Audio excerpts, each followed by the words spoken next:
Hello, everyone. Welcome to our March of the Women event. So nice to see lots of you here. Just going to have a look. Loads of familiar faces. Hello, welcome. So, first of all, happy International Women's Day, everyone. And for those of you who don't know me, my name's Laurel. I'm a choral conductor and singer based in London. And I'd like to introduce Janet Oates, who's a choral conductor, singer, and composer based in Richmond in West London. And today we're celebrating by singing The March of the Women by Ethel Smythe. And I'm going to be leading that part of the workshop in the second half. And then Janet is going to be providing a fascinating talk for us all about Ethel Smythe, her life, her history, and her battle with this piece, all for International Women's Day. So, a few housekeeping things before we get going. We have a Zoom facilitator called James, so if you have any issues, just drop him a message in the chat directly. We are going to do a quick Q&A after Janet's talk as well, so if you have any questions, get thinking of those throughout the talk. I'll be posting the score for everyone of the March of the Women into the chat before we get singing, in case you haven't managed to get hold of that. And this session is being recorded for people who aren't able to make it. So we'll also be doing a bit of a recording at the end of us all marching and singing along and showing off our amazing costumes. I can see Tom and Mog have sashes, placards. Let's have a look. What else have we got? So we've got some hats going on. I'm going to get my sash out, I think, at this moment. Before we get going, I'd love to know where everyone is from.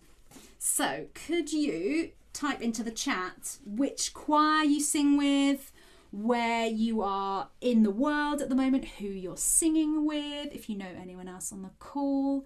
Just let's have a quick shout out and see where we've got people coming from today. Get this on the right way. Lewisham! London Humanist Choir, that's my choir. New York, that's pretty impressive. Walton Voices, Spring and H Singers, King's College London Staff Choir, loads of people. Oh, Pankhurst Trust Manchester, that's interesting. Hello. Oh, hello from Wales as well. Good to have you all with us. Brilliant. Okay, so good to have you here, and I'm going to hand over to Janet to kick us off with our talk. So over to you, Janet. Thank you very much. I'm just going to share my screen and hope it works. So I'm hoping that you can see that. Give me some nods of your head if you're happy with this. Excellent. Right. Okay. My talk up. So, in an age when college education could actually damage the chances of a woman having a good marriage, and any career for a woman was frowned upon, let alone a musician, and let alone, heavens above, a composer, Ethel Smythe showed astonishing determination. She became internationally known and respected as a writer of opera, sacred works, chamber works, and as a writer of 10 published volumes of her memoirs and essays. She was the daughter of an army general, and she was given piano and theory lessons when a child as a suitably ladylike pursuit. However, she showed such enthusiasm and concentration in her studies that it was thought to be unattractively intense, and the lessons were stopped. And with a determination that prefigures her suffragette struggles, the teenaged Ethel went on strike until she was allowed to study again. I determined at once, Ethel later confessed, to make life at home so intolerable that my parents would have to let me go for their own sakes. I refused to go to church, refused to sing at family dinner parties, refused to go out riding, refused to speak to anyone. And after 2 years of this fight, she won, and she went alone at the age of 19 to study in Leipzig, a cosmopolitan town in Germany full of music, both progressive and conservative. Her independent, rebellious spirit was not daunted. For example, in order to attend a cafe concert by herself, as no young girl should, she dressed up as an old lady in wig, spectacles, and face paint. In Leipzig, she met Brahms and Grieg and Tchaikovsky and Clara Schumann, among others. And amazingly, we have a recording of her talking about her friendship with Brahms and her mixed opinion of him, describing his social awkwardness and his personal qualities, both good and bad. I'm going to see if I can share that for a second. I'm going to have to stop showing this one and work out how I can do this one. There we go. I landed in Leipzig in 1877. In my heart, a passionate admiration for every note I had so far heard of Brahms's music. Hence, my excitement may be imagined when I learnt that he would be coming to Leipzig after Christmas to conduct his new symphony in D major at the Gewandhaus. It was at the rehearsal that for the first time I set eyes on the great man.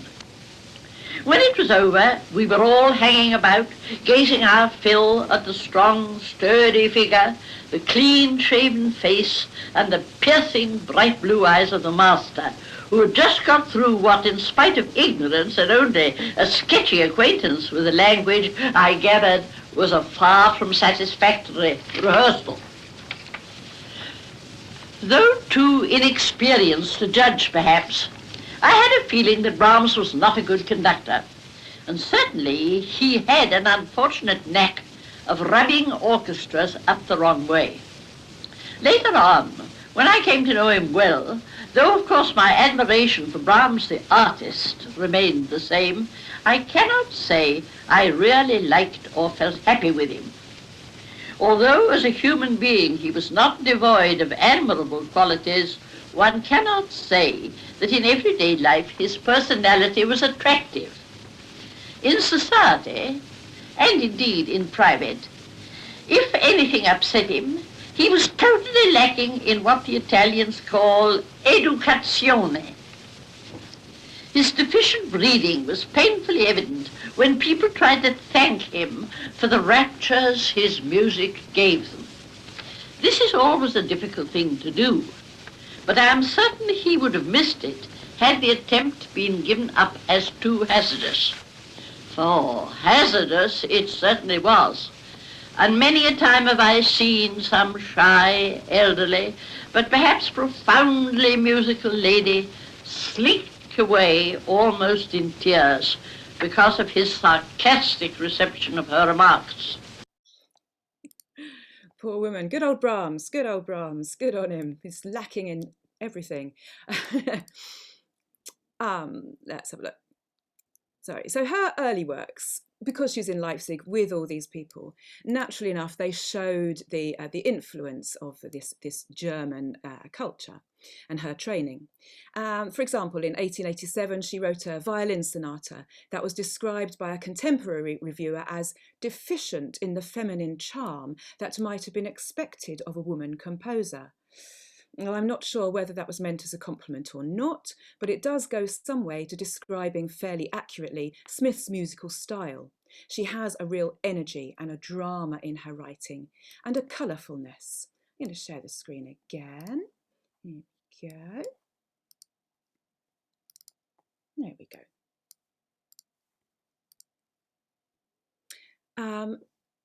I'm going to play you a tiny bit of her music from a string quartet in E major. I'm hoping you can see that, for movement 2. It's a tiny little movement from 1883, and it's very, very melodious, really, really attractive. So this is from her early Leipzig years. It's only 2 minutes long, and as you listen, you can notice how she uses the pizzicato, the plucked strings, creating various effects. Sometimes they sound like drums, sometimes they sound like bells. And over the top of this is one flowing melody throughout the whole movement. And this is simple tune, and it's played with, and she explores it. The instruments copy each other and interweave. And then finally the instruments retreat one by one, just to leave one note hanging above, ready to move into the second movement. It's fairly straightforward and fairly tonal, but I think it has a real beauty and sincerity to this movement. So I'll get the YouTube up for that. Ding.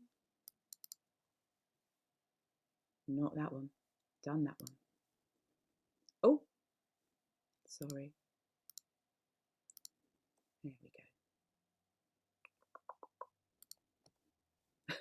We'll get there. Here we go.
Rather lovely.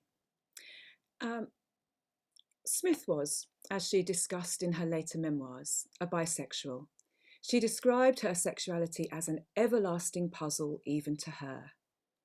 While she was young and in Leipzig, she fell for her guardian Liesl, but she also had an affair with Liesl's brother-in-law, the American writer Henry Brewster.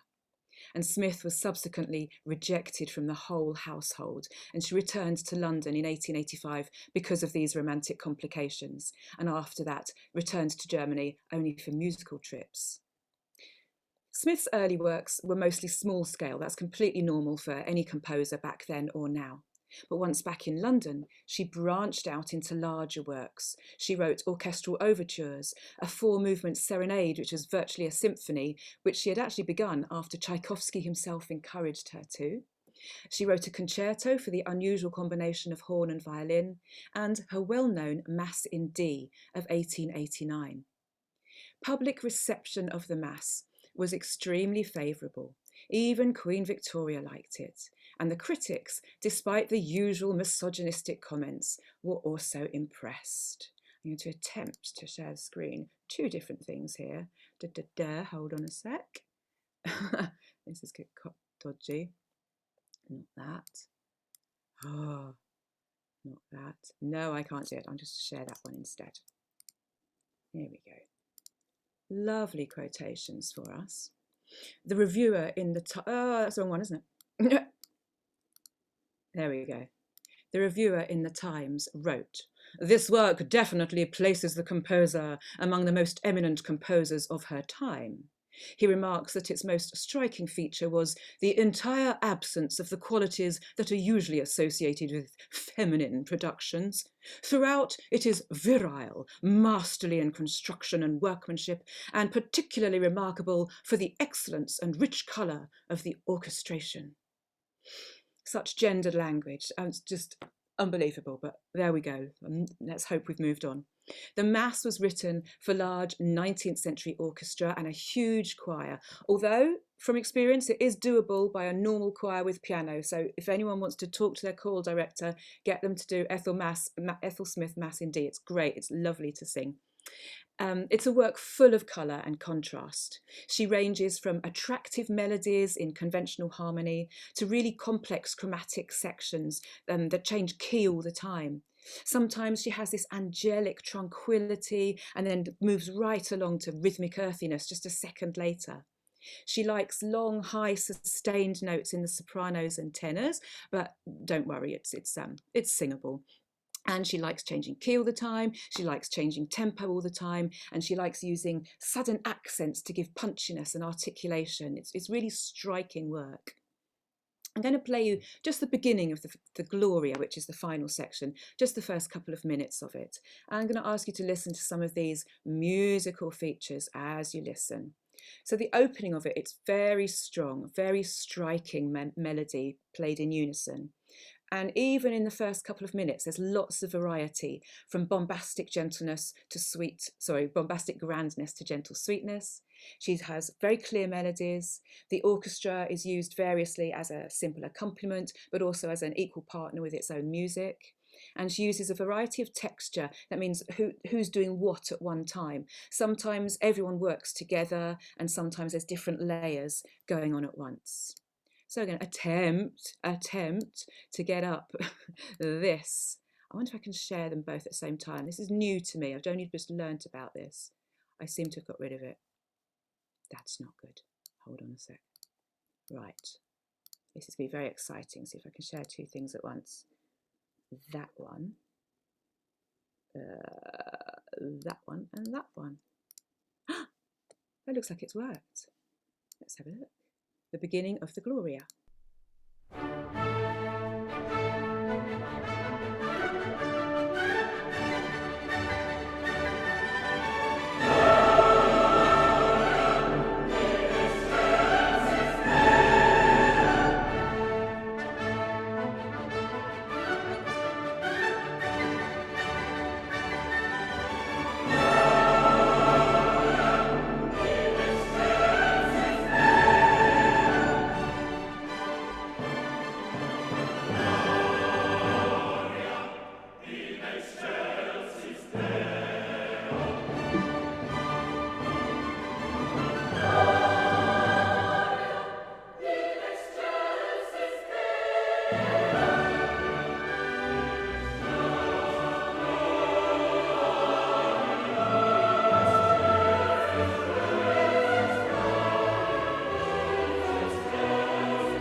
There we go. Wish I could play you more.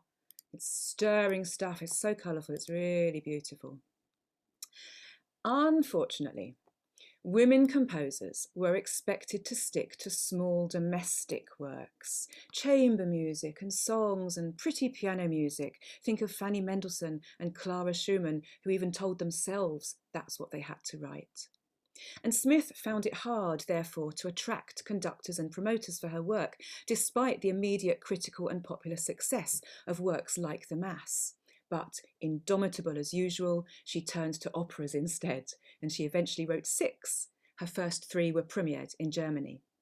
Her second opera, Der Wald, The Forest, of 1901, was a one-act opera produced first in Berlin and then the Royal Opera House in London, then Strasbourg, then over to the Metropolitan Opera House in New York. It was very well received at the time, even though it's fallen from the repertoire now. Der Wald remained the only opera by a woman composer to be performed at the Metropolitan Opera until 2016. Ladies and gentlemen, over 100 years later, when Kaya Sarayaho's opera L'Amour de Loin was first performed there. That's quite astonishing. I'm going to share the screen again and getting up a lovely quotation about this. Probably getting used to the style of quotations I'm putting up at the moment. Here we go. Not that one. Here we go. Oh, unbelievable. So one newspaper wrote, "This little woman writes music with a masculine hand and has a sound and logical brain, such as is supposed to be the especial gift of the rougher sex. There is not a weak or effeminate note in der Welt, nor an unstable sentiment." While, on the other hand, the Daily Mail said, "The charm and quaintness of it will appeal more than its attempt to mirror intense human emotion, and to this extent it is feminine according to all tradition." You just can't win. You can't win. However you write it, you can't win. Her best-known opera is probably The Wreckers of 1904. It's set in the world of Cornish smugglers. It has a theme of religious fanaticism, along with secret love affairs, violence and revenge. She had to work hard to get the work produced, as you can imagine. And the musicologist Charles Reed described, "For 5 years, Ethel Smith, wearing mannish tweeds and an assertively cocked felt hat, had been striding around Europe, cigar in mouth, trying to sell her opera The Wreckers to timorous or stubborn impresarios." It became eventually a success across Europe, and Smith later arranged the overture as a concert piece. It's rhythmic and melodic, it's full of drama and melody and bombast. It's a great opener for a concert. So I am going to share this one. We're just going to play the very opening of it, about a minute's worth of it, but it's worthwhile. So this is the overture to The Wreckers.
Again, if you want to hear more, you have to look it up for yourself, that one.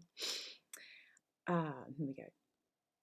I'm going to show you the beginning of Smith's next period of her life. She's going to dedicate 2 years of her life now to the WSPU. 1912, this picture is from, but in 1910, she joined the Women's Social and Political Union, the suffrage organisation, giving up music for 2 years to devote herself to the cause, and on many occasions accompanying its charismatic leader, Emmeline Pankhurst, thought to have been Smith's lover. Here we go. This is Emmeline and Ethel here. So we've got Dr. Murray on the left, Ethel Smith sitting down with Emmeline on her lap, and Nurse Pine looking rather grim. Nurse Pine, it says she nursed Emmeline through her cat and mouse induced sickness. I'm sure you know all about this, the Cat and Mouse Act, where the suffragettes would be imprisoned, go on hunger strike, be force fed, and then when they were too ill, be chucked out of prison to get well, almost well, and then as soon as they were nearly well, get put back in prison again. It was horrendous for them. It just ruined their bodies. Absolutely horrific punishment. A method of control, of course. Let's move on to something slightly nicer. Jewellery. Who doesn't like a bit of jewellery? This is the suffragette jewellery, though. It's meaningful. It's got 3 colours to it. The suffragette colours, such as Laurel is wearing on her sash. Mauve, like my hair. You can't really see it, but I've done, this is supposed to be mauve hair. Mauve, white and green. It's supposed to represent 2 things. Firstly, the initials give women votes, green, white and violet, sorry, not mauve, violet, but also more symbolic. The colours were explained by Mrs. Pethick Lawrence in 1908. She's the editor of the Votes for Women newspaper. Purple, as everyone knows, is the royal colour. It stands for the royal blood that flows in the veins of every suffragette, the instinct of freedom and dignity. White stands for purity in private and public life. Green is the colour of hope and the emblem of spring.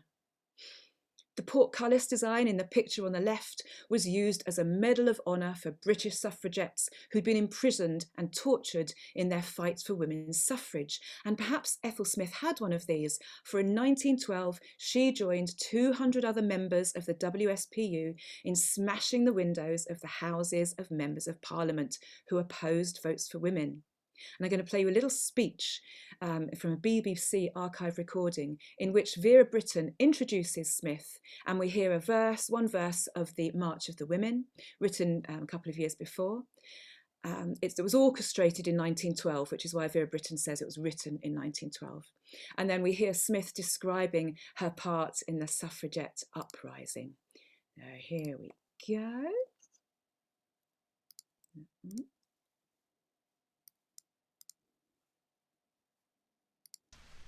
It is now my pleasure to introduce one of them to you, Dame Ethel Smythe, the composer, heralded by the March of the Women, which she wrote in 1912 as a battle song of the suffragettes.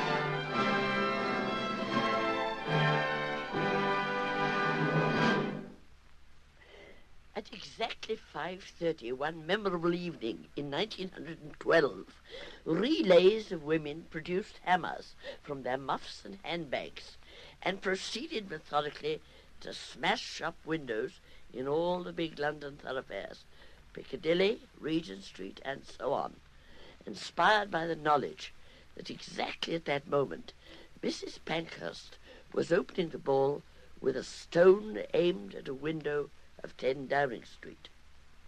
As a matter of fact, Mrs. Pankhurst was not a cricketer, and in spite of much practice in my garden, her stone fell harmlessly in the area of number 10. But her companion's stone did its duty nobly. Nearly 200 women were arrested that evening. Some of us had been told off to attack private houses, and I had begged for Mr. Lulu Harcourt because of an infuriating remark of his, he was Colonial Secretary, to the effect that if all women were as pretty and as wise as his own wife, we should have the vote tomorrow.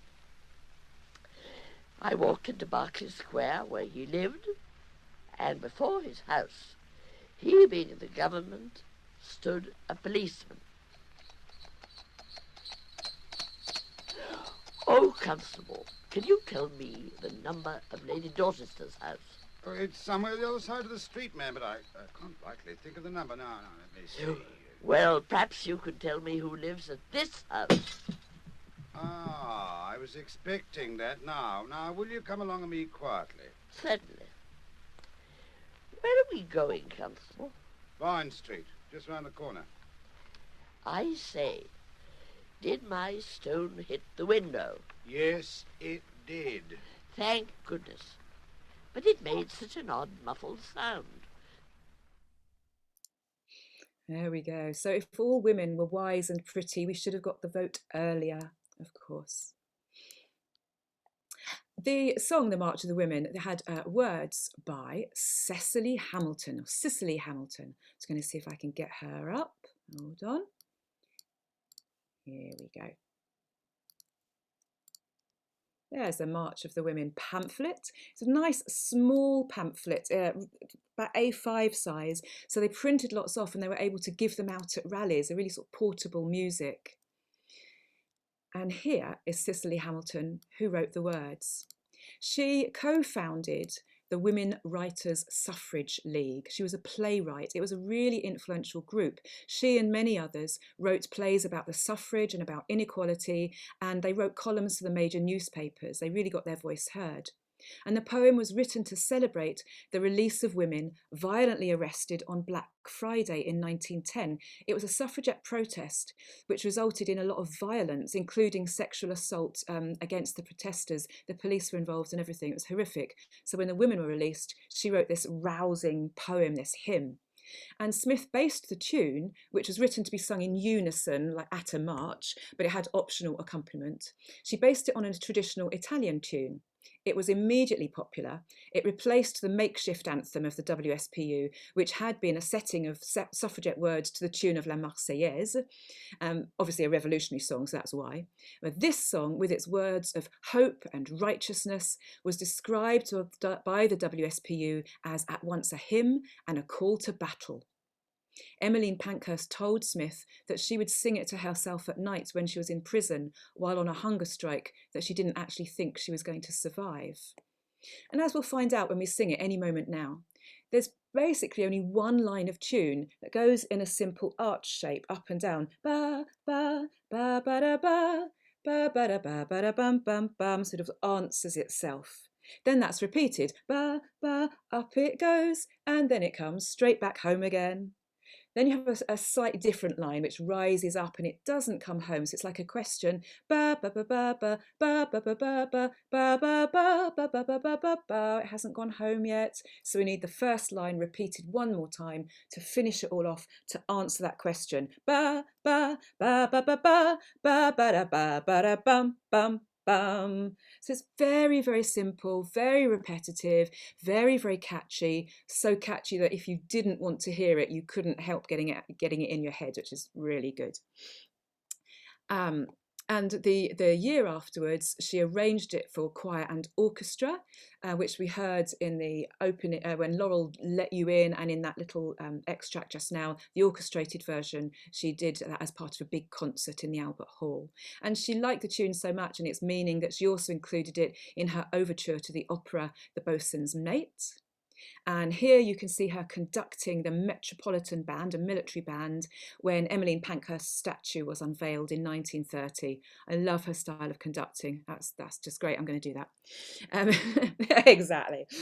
As you can imagine, those 2 years were a period of great trauma and emotional intensity, and she felt then she needed to escape this suffrage whirlpool, as she described it. So in 1913, she travelled to Egypt and composed her short comic opera, The Boatswain's Mate, and she returned down an offer of marriage from her old friend Henry Brewster, remember him from the beginning?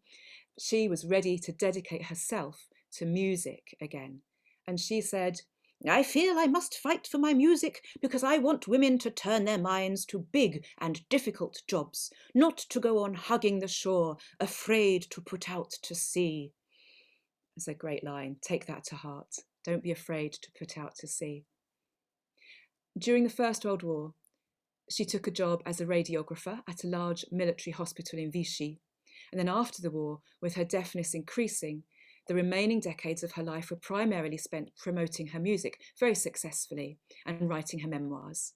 She was made Dame Commander of the British Empire in 1922. She was awarded honorary doctorates from Oxford University and St Andrews, Edinburgh. And she had never made a secret of her relationship with other women, as we know. And now, at the tender age of 71, she met and fell in love with Virginia Woolf, who is both alarmed and amused by this. She wrote that it was like being caught by a giant crab.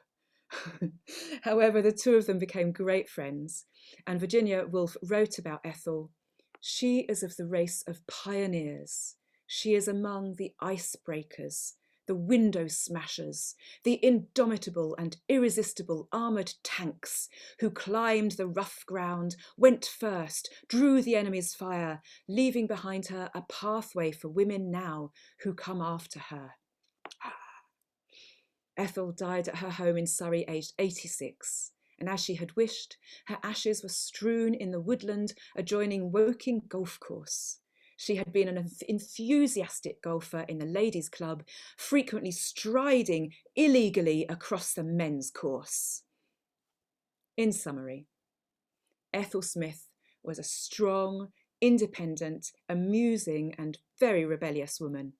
Dog lover, golfer, her life filled with as much joy, passion and drama as her music.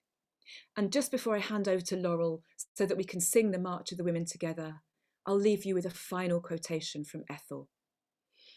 I loved dancing with a delirious, I wish I could die passion, especially when the music appealed to me. But alas, only 1 in 10 partners had any notion of time. And what made it worse, those 9 were always behind, never ahead of the beat.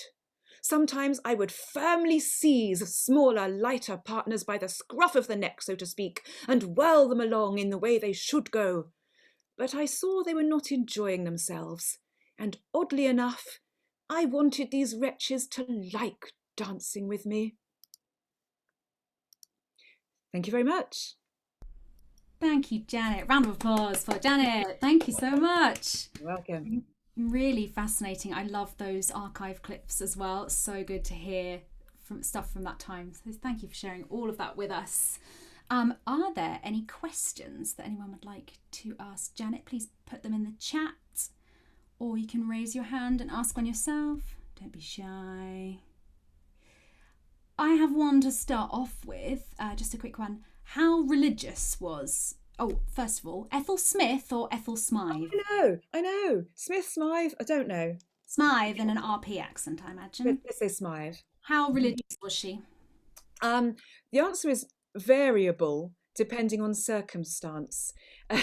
She parodied religious fanaticism in one of her operas, but then she wrote this glorious mass, which is just wonderful, ecstatic religious stuff. However, it seemed to have been a phase of hers which might have been somehow related to a romantic entanglement with a rather attractive young lady. And when that romantic entanglement dropped, so did her religious outlook. So I think there's your answer. Yeah, because March of the Women obviously has kind of those hymn text to it, but that's from the original poem. So I just It is, but it's also that culture of the time, isn't it? God and country mixed up together. There's a question from Hannah Quirk saying, what did she get the honour for? Oh, her doctorates, or the Dame Commander. I think it's just her general work in composition. She was just admired by everybody. The Prime Minister, which one? Can't remember. One of the Prime Ministers was there at the unveiling in 1930 of the statue. So she really was an establishment figure by the end of her life. So just a general honour for being amazing. I've also got another question. Is her work played a lot these days? Increasingly so, not for several decades. And then in the past few years, new editions have come out. There was a new edition of the Mass last year. Oh, and by the way, I'd like to repeat, if anyone does fancy doing the Mass with their choral society, get in touch with me. I actually did an edition when my choir did it a couple of years ago, so I can give it to you. But there is another, a formal edition recently, and one of her final works, Choral Symphony, has just been released as well. So increasingly played nowadays, but she went out of fashion for a while. Well, and we're bringing her back, obviously. We are, hurrah. Sarah Dale says, how do we know if Ethel was ever imprisoned for her suffragette work? And I'm going to ask you, Janet, maybe to tell us the story about the toothbrush conducting incident at the same time. Out, didn't I? Yes, she was imprisoned. She was in prison for 2 months, like many of the suffragettes, for her role in that window smashing episode. And Thomas Beecham, who had become her friend many years before through music, of course, went to visit her in Holloway Prison. Not Royal Holloway, that's the university. That's where I went, in Holloway Prison. And he arrived and to find hundreds of women marching around the Holloway quadrangle, singing the March of the Women, and he looked up to see Ethel Smythe hanging out of her cell window, sticking her toothbrush out, conducting these women with her toothbrush, singing the March of the Women. So, hurrah, there you go. Got one right here, I'm ready, point. Sounds like a cue to start singing to me. So thank you so much for all of those questions, and we're going to move on to the next section, which is a quick warm-up from me, and then we're going to go through the score. So make sure you have that just appeared in the chat about 5 minutes ago. Music and lyrics, you can use the lyrics or the score. And I'm going to bring in my sister suffragette. She is actually my sister, who is an opera singer. She's going to help us learn this together. So let's all stand. This is Hazel. And we're going to start with our warm-up. So let's just get on your feet and have a stretch. Stretch out these arms. You're going to need them for marching. And just do some shoulders. And a bit of a spine twist as well. And just working down the body, just loosen up the lower back. We're all doing quite a lot of sitting these days, so just shake out the legs as well. And standing up nice and tall, Hazel, should we do a Wonder Woman pose like this? Feeling strong, everyone. And add the arm, the Votes for Women arm. Brilliant. Okay, let's do some breathing. So my turn, your turn. Shh, shh, shh, shh, shh.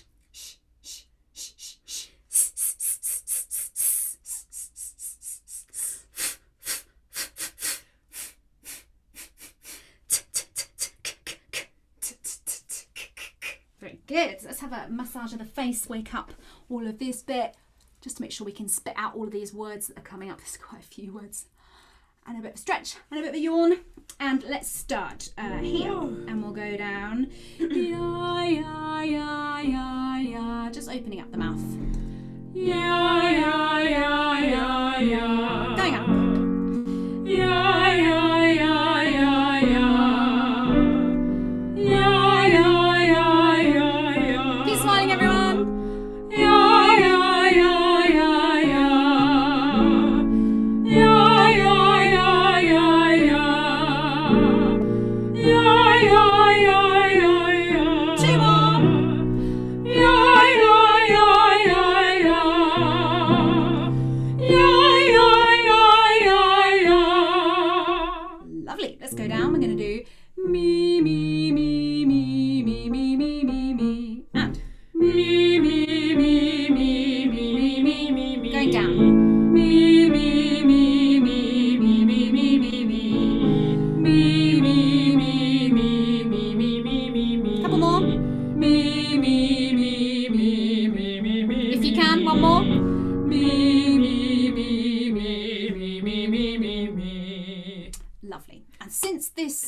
Anthem was inspired by an Italianate kind of style of singing. We're going to do March of the Women, and what I'd encourage you to do is do the kind of power stance. We're going to do that, aren't we, Hazel? Here we go. And March of the Women. Enjoy that top note. Here we go. March of the Women. March of the Women. March of the Women. Go for it, everyone. March of the Women. Couple more if you fancy it. March of the Women. One more. March of the Women. Hazel, you're getting a lot of appreciation for your top notes. If only we could all sing like that at the top. That's amazing. So we're going to just do a quick tongue twister, which is International Women's Day. International Women's Day. International Women's Day. International Women's Day. International Women's Day. International. You get the gist. 2, 3, 4. International Women's Day. International Women's Day. International Women's Day. International Women's Day. Down. International Women's Day. International Women's Day. International Women's Day. International Women's Day. International Women's Day. International Women's Day. International Women's Day. International Women's Day. Down. International Women's Day. International Women's Day. International Women's Day. International Women's Day. One more. Let's go faster if you can. International Women's Day. International Women's Day. International Women's Day. International Women's Day. International Women's Day. International Women's Day. International Women's Day. International Women's Day. We sound quite nice together. Great. Okay. Okay, we are ready, warmed up to start our song. So make sure you have the score in front of you. You can have lyrics or the words. And you've heard this a couple of times now as we came in, and also on the original vintage recording, which sounds fabulous. So we're going to go from the beginning and just break it down slightly so we can learn this really, really well. So we start, I'm just going to put you onto gallery view because I'd love to see who else has got a costume. Who have we got? So I've got my banner. Who else has got? We've got some sashes. Got some, oh yeah, very good. If anyone wants to get a toothbrush, Votes for Women mug, excellent. There's a lot of purple going on, which makes me very happy. Cheers, everyone. Okay, here we go. So it starts. Shout, shout, up with your song. Cry with the wind, for the dawn is breaking. That line first. 2, 3. Shout, shout, up with your song. Cry with the wind, for the dawn is breaking. Then march, march, swing you along. Wide blows our banner and hope is waking. That line. March, march, swing you along.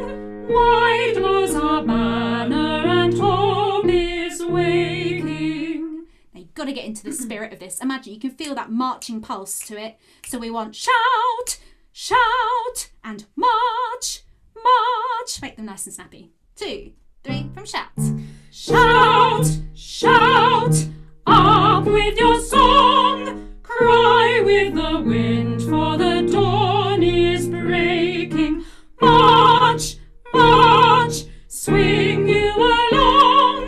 Wide blows our banner and hope is waking. Good so far, I hope. Let's do the next little section. It goes. Song with its story, dreams with their glory. That line. Song with its story, dreams with their glory. Lo, they call and glad is their word. That line. Lo, they call and glad is their word. So go for the top note, but then you end up coming down at the end. Lo, they call and glad is their word. And lo, they call and glad is their word. Fabulous. Let's go from song with its story. Keep it nice and sprightly. 3, 4. Song with its story, dreams with their glory. Lo, they call and glad is their word. Let's do that one more time and then we're going to go on because the next line is a reprise of the first and second line. So, song with its story. Last time. Song with its story, dreams with their glory. Lo, they call and glad is the word. Going on. Forward, hark how it swells. Thunder of freedom, the voice of the Lord. Great. I hope you're enjoying these words. They're just so rich. You really have to kind of get them on the body and really commit to them, which is fabulous. So, from the beginning, we're going to try that whole of that first verse together and get that marching ready. Shout out 4. 1, 2, 3, 4. Shout, shout, up with your song. Cry with the wind, for the dawn is breaking. March, march, swing you along. Wide blows our banner and hope is waking. Song with its story, dreams with their glory. Lo, they call and glad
can see everyone getting into the spirit of it. There's lots of words here.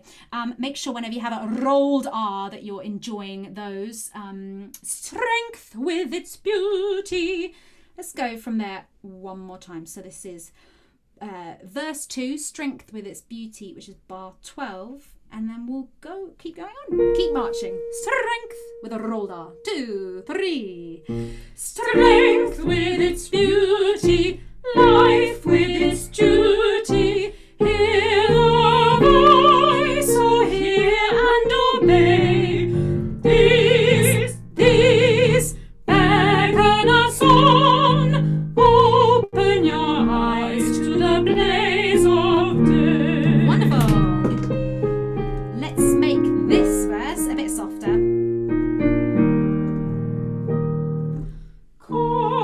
Comrades, ye who have dared first in the battle to strive and sorrow, scorned, spurned, naught ye have cared, raising your eyes to a wider morrow, ways that are weary, days that are dreary, toil and pain by faith ye have borne. Hail, hail, victors ye stand, wearing the wreath that the brave have worn.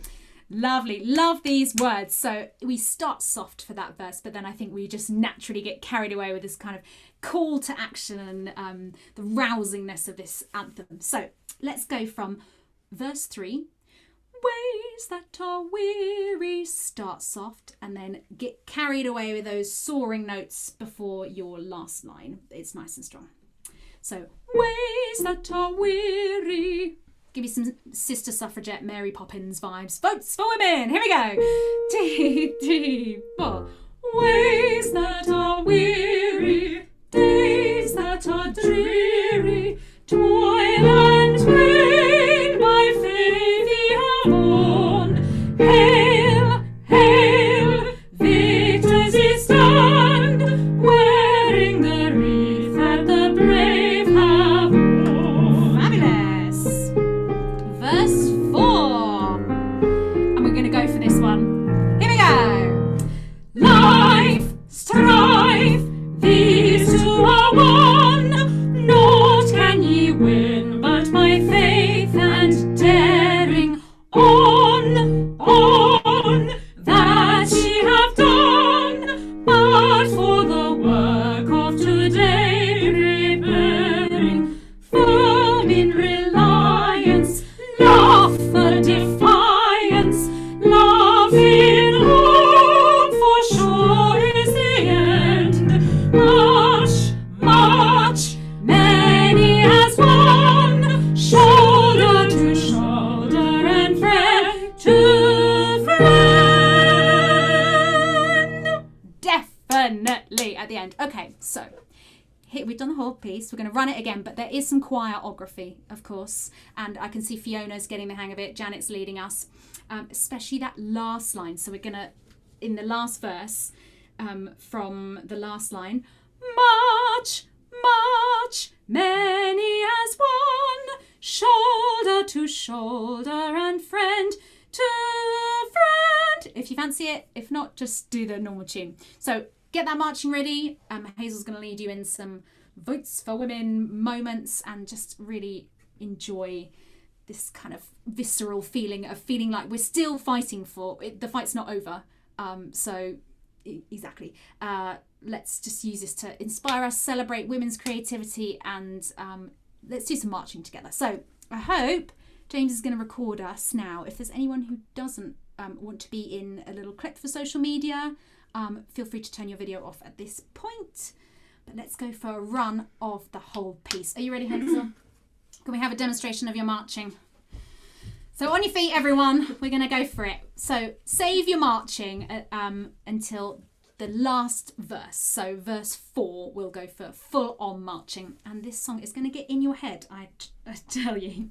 Here we go.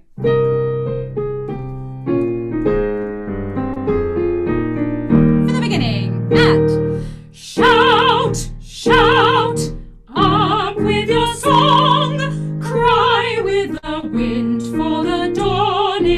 breaking. March, march, swing you along. Wide was our banner and hope is waking. Song with its story, dreams with their glory. Lo, they call and glad is the word. Forward, hark how it swells.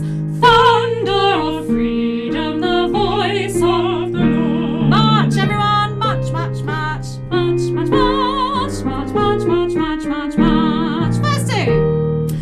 Long, long, we in the past, cowered in dread from the light of heaven. Strong, strong, start at last, fearless in faith and with sight new given. Strength with its beauty, life with its duty. Hear the voice, oh hear and obey. These beckon us on. Open your eyes to the blaze of day. March, everyone! March! Verse 3, soft. Comrades, we have dead, first in the battle to strive and sorrow, scorned, spurned, Lord, ye have cared, raising your eyes to a wider morrow. Ways that are weary, days that are dreary, toil and pain by faith ye have borne. Hail, hail, victors is done, showering the wreath that the brave have worn. Keep marching, last one. We're gonna go for it. Happy International Women's Day! Life, strife, these two are one. Naught can ye win but my faith and daring. On, as ye have done, but for the work of today preparing. Firm in reliance, love for defiance, love in hope, for sure is the end. March, march, many has won, shoulder to shoulder and friend to friend.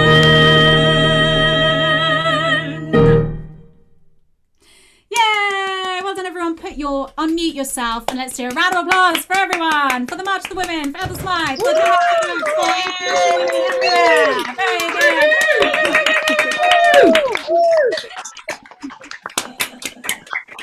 Great. Thank you so much. It's been loads of fun.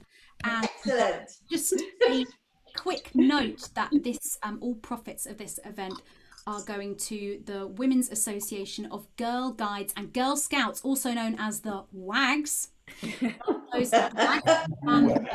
We've made nearly £200, which is fantastic. If you feel like you're able to give any more, please go on the International Women's Day website and follow the links there. It's one of their chosen charities for this year.